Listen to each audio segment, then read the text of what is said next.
এবং আপনি যখন আরেকজন ইসলামিক ক্লেরিক, আমরা নাম বলতে পারি ডক্টর মিজানুর রহমান আজহারি, তাকে নিয়েও বলেন যে তিনি কাফের, তাকে আসলে দেশ ছেড়ে চলে যেতে হবে, তখন আমরা একটু কনফিউজ হয়ে যাই। বলছি জি না, কনফিউজ হবেন কেন? আপনি যার কথা বলেছেন সে কি বলেছিল আপনি দেখেছেন তার বক্তব্যগুলো? আমি দেখেছি, কিন্তু তার শোনেন কথা শোনেন। তাকে বলুন, সে তো আমার ছাত্র, তাকে জিজ্ঞেস করুন। 2007 সালে সে আমার থেকে সবক নিয়েছে দারুন রাজাত মাদ্রাসায়। আমি তার টিচার, আমি তার শিক্ষক, এবং তার শিক্ষকরাও আমাকে শিক্ষক মানে।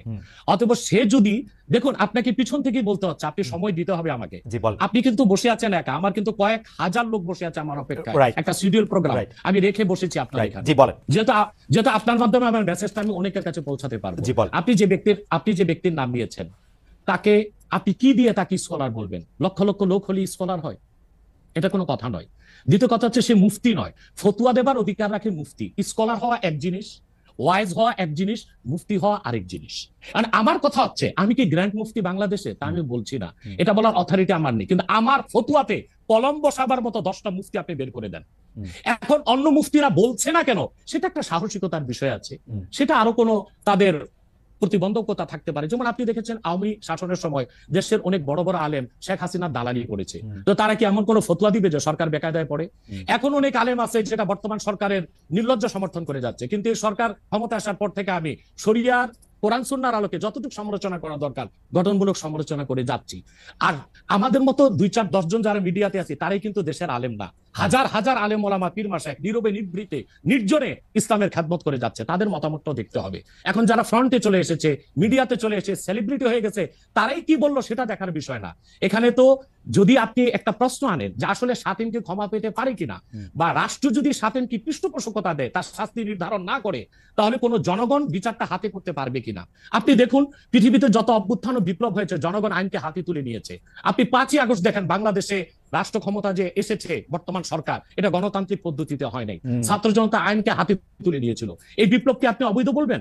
যে 6-7 জন সমন্বয়ক নেতৃত্ব দিয়েছে তাদেরকে কি আপনি সন্ত্রাসী বলবেন? না, কিছু করার ছিল না। 15 বছরে যে জগদ্দল পাথর ফেসিবাদী হাসিনা বসেছিল, গণতান্ত্রিক পদ্ধতিতে এটাকে সরানো সম্ভব হয় নাই, আইনকে হাতে তুলে নিতে হয়েছে। অতএব যদি গণতন্ত্রের স্বার্থ রক্ষে আইনকে হাতে তুলে নেওয়া যায়, আল্লাহ তার হাবিবের সুমহান ইজ্জত এবং স্বার্থে আল্লাহ তার হাবিব সাল্লাল্লাহু আলাইহি ওয়াসাল্লামের ইজ্জতের বিপক্ষে কেউ কথা বলবে এবং ধারাবাহিকভাবে শাস্তি পাবে না, চলতেই থাকবে। আমরা শুধু মিটিং মিছিল করে লাঠি পেটা খাবো আর গুলি নিব। স্যার আপনার কাছে মনে হয় না, স্যার আপনার কাছে মনে হয় না এটা আপনার কাছে মনে হয় না এটা আপনার পয়েন্ট অফ ভিউ? বিকজ আপনি যা বলছেন, হ্যাঁ আপনি এটা ঠিক যে আপনি তো একজন স্কলার, শিক্ষক, পড়াচ্ছেন, এবং আপনি গ্র্যান্ড মুফতি না হলেও একজন মুফতি। কিন্তু আমরা ধরেন, আমি এখন কথা বললাম হচ্ছে যে বাংলাদেশে কিন্তু এইটাও প্রচলিত যে যারা বলতেছে যে তারা আসলে যা কিছু পরীক্ষিত হাদিস নয়, যা কিছু পরীক্ষিতভাবে কোরআনের ফায়সালা নয়, তারা তা মানতে চান না। ধরা যাক ঈদে মিলাদুন্নবী সম্পর্কে তাদের একটা বয়ান আছে, তাদের আরো অনেক কিছু নিয়ে তাদের একটা বয়ান আছে। তাদের মধ্যে থেকেও কেউ কেউ আছেন যারা মক্কা মদিনায় বড় বড় জায়গায় আলেমের কাজ করতেছেন। আমি আব্দুর রাজ্জাক বিন ইউসুফের কথা বলতে পারি, আরো আপনি জানেন কাদের কথা আমি বলছি।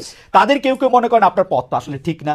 1, 2 হচ্ছে আপনি যার কথা যেভাবে বলতেছেন যে ধরেন মিজানুর রহমান আজহারি কি আসলে একজন স্কলার কিনা। এখন কেউ কেউ তো এই প্রশ্ন তুলেছেন যে জনাব এনায়েতুল্লাহ আব্বাসীও যথেষ্ট পরিমাণে এই জায়গায় আছেন কিনা। সেজন্য আমি জানতে চাইছিলাম যে আপনি যখন আইন হাতে তুলে নেওয়ার কথা বলেন স্যার, সেইটা কি আপনি কিভাবে তার যোগ্য, এবং আপনি ছাড়া আর কে আছেন এটার মধ্যে যোগ্যতার জায়গায় আর কি? আমি এখন বলছি, আমি মনে করি আমি গ্র্যান্ড মুফতি বাংলাদেশের। আচ্ছা, আপনি মনে করছেন আপনি গ্র্যান্ড মুফতি? ওকে, এবং এটা আমি চ্যালেঞ্জে। ওকে ওকে, এইটা বললে আমার ফতুয়ার বিপক্ষে, আমি শোনেন, আমার ফতুয়ার বিপক্ষে যে যাচ্ছে তাকে আমার সাথে বসান, আপনার প্ল্যাটফর্মে বসান। দ্বিতীয় কথা হচ্ছে ঈদে মিলাদুন্নবী নিয়ে যে আপনি প্রশ্ন করেছেন, ঈদে মিলাদুন্নবী সাল্লাল্লাহু আলাইহি ওয়াসাল্লাম নিয়ে অনেক ডিবেট হয়েছে, এবং ঈদে মিলাদুন্নবীর পক্ষে যারা, তারাই বিজয়ী হয়েছে। আর বাংলাদেশে ওলামায়ে দেওবন্দের একটা বিরাট অংশ যারা মূল ধারার, তারা কিন্তু ঈদে মিলাদুন্নবী নিয়ে কখনো বিরোধিতা করে না। কিছুমাত্র স্কলার আছেন যারা কোনোভাবে পারসেজ হয়ে আছেন, তারাই ঈদে মিলাদুন্নবীর বিরোধিতা করে। আমরা বলি মিলাদ যার সিরাত না তার। মিলাদুন নবী সাল্লাল্লাহু আলাইহি ওয়াসাল্লাম ব্যানারও মাহফিল হতে পারে, সিরাতুন নবী সাল্লাল্লাহু আলাইহি ওয়াসাল্লাম ব্যানারও মাহফিল হতে পারে।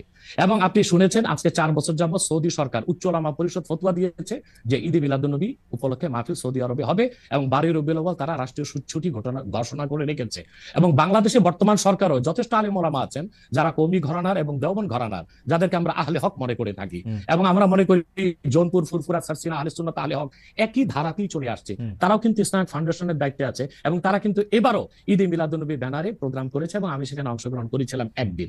অতএব বিচ্ছিন্নভাবে কে কে ঈদে মিলাদুন্নবীর বিরোধিতা করলো, আব্দুর রাজ্জাক সাহেবের নাম বলেছেন, ওনাকেই বসান আমার সাথে কথা বলি, সংলাপ হতে তো কোনো দোষ নাই। ওকে, বা আপনি আরো যাদের কথা বলেছেন আচ্ছা তাদেরকে বসান আমাদের সাথে।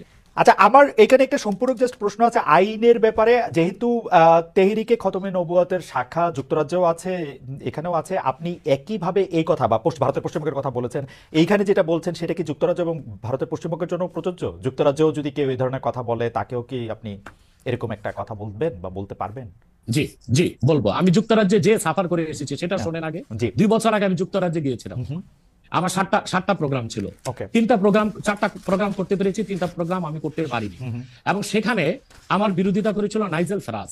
আপনি জানেন তাকে, সিএনএন নিউজ প্রেজেন্টার, এবং সে ব্রেক্সিট আন্দোলনের হোতা ছিল এবং সে ব্রিটিশ পার্লামেন্টে মেম্বার ছিল। আমার যেদিন সেন্ট্রাল লন্ডনে প্রোগ্রাম ছিল, নাইজেল ফারাজ লং মার্চের ঘোষণা দিয়েছিল এবং আমি সেখানে যেতে পারি নাই। কেন? নাইজেল ফারাজ 23টা প্রতিবেদন করেছিল আমার বিপক্ষে। তার মধ্যে উল্লেখযোগ্য ছিল যে আমি মুরতাদের শাস্তি মৃত্যুদণ্ড চাই। বাট ব্রিটিশ পুলিশ আমাকে অ্যারেস্ট করিনি এবং ব্রিটিশ পুলিশ আমাকে শুধু প্রোগ্রাম করতে দেয়নি সহিংসতা বেশির জন্য। কিন্তু আমি রানীকে গালি দিয়েছি সেটাও সেখানে তুলে ধরা হয়েছে। আমি রানীকে গালি দেওয়া যায় ইংল্যান্ডে? হ্যাঁ হ্যাঁ, মুরতাদের শাস্তি মৃত্যুদণ্ড চেয়েছি, সেইটা 23টা প্রতিবেদন করে আমার এই বক্তব্য ফতোয়াগুলো সেখানে লন্ডনে দেখানো হয়েছে।